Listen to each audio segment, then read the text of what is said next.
Le maire de Londres Sadiq Khan s'inquiète samedi du signal terrible qu'enverrait au monde le chaos annoncé à la gare Saint-Pancras où arrive l'Eurostar avec l'entrée en vigueur d'un nouveau système de contrôle des entrées et sorties de l'UE. Les ressortissants de pays tiers entrant dans l'Union européenne vont être soumis à partir de fin 2024 à un système automatisé de contrôle des entrées et des sorties, Entry-Exit System, ES. Cette base de données centralisée comprendra notamment les photographies du visage et empreintes digitales du voyageur.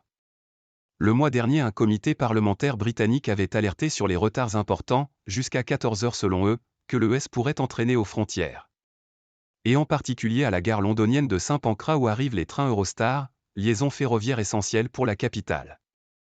Dans l'état actuel des choses, ces nouveaux contrôles post-Brexit provoqueront le chaos à Saint-Pancras, avec des réductions de services et des files d'attente potentiellement énormes pour les passagers aux heures de pointe, s'est inquiété samedi dans un communiqué le maire travailliste de Londres Sadiq Khan.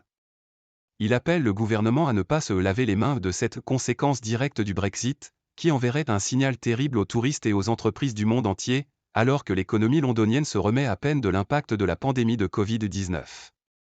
La compagnie ferroviaire Eurostar, ainsi que High-Speed 1, HS1, société qui exploite la ligne ferroviaire qui relie Londres à l'entrée du tunnel sous la Manche ont elles aussi exprimé leurs inquiétudes.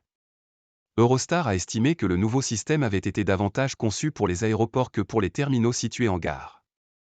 La mairie de Londres fait valoir que la gare de Saint-Pancras ne disposera que de 24 guichets de contrôle pour l'ES, alloués par le gouvernement français, alors que des modélisations suggèrent qu'il en faudrait près de 50 en heure de pointe.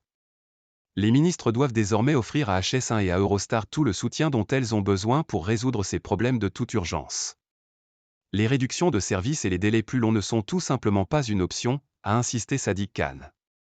MHCLCLC